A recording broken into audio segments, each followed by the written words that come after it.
노인 연령 기준 상향에 대한 MZ세대의 인식에 대한 보도자료가 있어서 살펴보겠습니다. 시청하시기 전에 구독과 좋아요 눌러주시면 영상 제작에 큰 힘이 됩니다.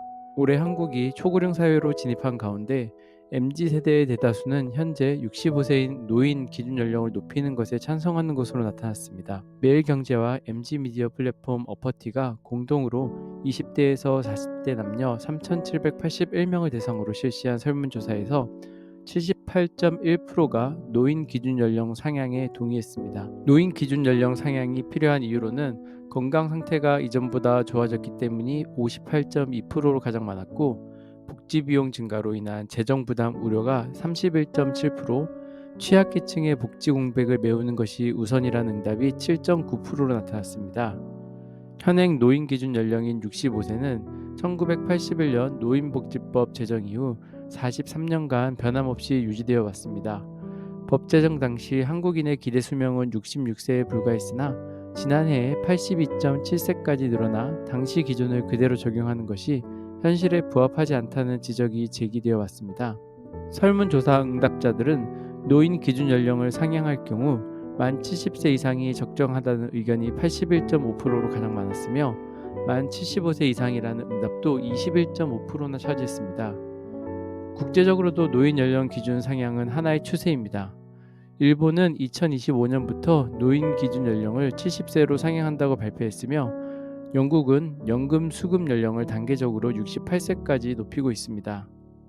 세계보건기구 WHO는 65세에서 74세를 초기 노년기, 75세에서 84세를 중기 노년기, 85세 이상을 후기 노년기로 구분하는 새로운 연령 분류 체계를 제안한 바 있습니다. 그러나 노인 기준 연령 상향에 대한 우려도 존재합니다. 한국의 노인 빈곤율은 OECD 국가 중 가장 높은 수준인 약 40%에 달하며, 65세에서 69세 인구 중 상당수가 경제활동에서 은퇴했음에도 노후 준비가 충분하지 않은 실정입니다. 노인복지단체 관계자는 노인 기준 연령을 단순히 상향하는 것보다 연령대별로 차별화된 복지정책을 마련하는 것이 중요하다며, 특히 60대 후반에서 70대 초반 노인들의 경제활동 참여를 지원하는 정책이 함께 마련되어야 한다고 강조했습니다.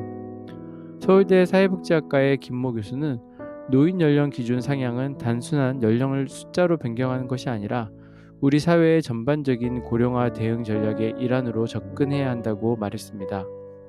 또한 기준 연령 상향과 함께 개인의 건강 상태와 경제적 능력, 사회 참여도 등을 종합적으로 고려한 맞춤형 복지 정책이 필요하다고 덧붙였습니다. 한국은 2017년에 노인 인구 비율이 14%를 넘어 고령 사회에 진입했고, 올해는 그 비율이 20%를 넘어 초고령 사회로 진입했습니다. 2070년에는 노인 인구 비율이 46.4%에 달하는 것으로 전망되어 OECD 국가 중 가장 빠른 속도로 고령화가 진행되고 있습니다. 급격한 고령화 속도를 고려할 때 노인 연령 기준의 재정립은 피할 수 없는 사회적 과제가 되었습니다. 중요한 것은 단순한 연령 기준의 상향이 아니라 노인들의 삶의 질 향상과 사회적 통합을 위한 종합적 접근입니다.